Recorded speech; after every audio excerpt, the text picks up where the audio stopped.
യെശയ്യാ പ്രവാചകന്റെ പുസ്തകം 47-ാം അധ്യായം 10-ാം വാക്യം ഇങ്ങനെ വായിക്കുന്നു: ക്രൂരതയിൽ നീ സുരക്ഷിതത്വം കണ്ടെത്തി, ആരും കാണുന്നില്ല എന്ന് നീ വിചാരിച്ചു. നമ്മളുടെ ജീവിതത്തിൽ ചിലപ്പോഴൊക്കെ ക്രൂരതയിലും അതുപോലെ തന്നെ തിന്മയിലും അഭയം പ്രാപിക്കുന്ന വ്യക്തികളെ കാണാറുണ്ട്.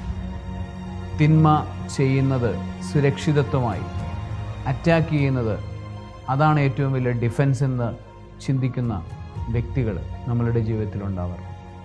പ്രിയപ്പെട്ടവരെ, അത് തിന്മയുടെ വഴിയാണ് എന്ന് വചനം ഓർമ്മപ്പെടുത്തുകയാണ്. അത്തരത്തിലുള്ളവർ നാശത്തിലേക്ക് പോകുമെന്ന് വചനം ഓർമ്മപ്പെടുത്തുകയാണ്. വചനം ഒരിക്കൽ കൂടെ വായിക്കാം: ക്രൂരതയിൽ നീ സുരക്ഷിതത്വം കണ്ടെത്തി, ആരും കാണുന്നില്ല എന്ന് നീ വിചാരിച്ചു. ദൈവം എല്ലാം കാണുന്നുണ്ട്.